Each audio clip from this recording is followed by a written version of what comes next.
Le pont Kazungula est situé à la frontière entre la Zambie et le Botswana, mais il va désenclaver tous les continents et profiter dans une certaine mesure à toutes les économies nationales africaines.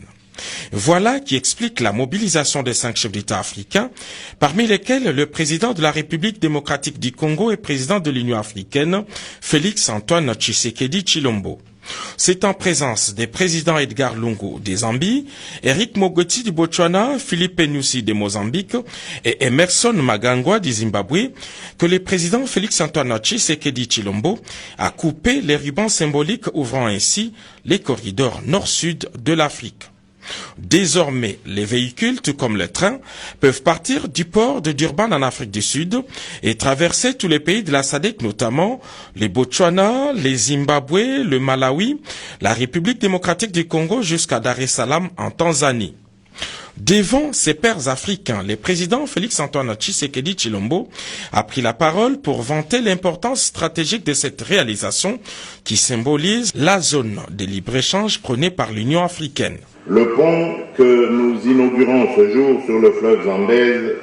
s'inscrit résolument dans la vision grandiose de l'agenda 2063 de l'Afrique que nous voulons construire et dont l'une des aspirations fondamentales est l'intégration régionale, notamment par la création d'un marché unique africain pour lequel la zone de libre-échange africaine, ZLECAf, plante le cadre institutionnel. Ce gigantesque ouvrage artistique et technique répond à une vision et une stratégie cadre pour le développement des infrastructures à l'échelle régionale et continentale dans les domaines de l'énergie, du transport et des télécommunications.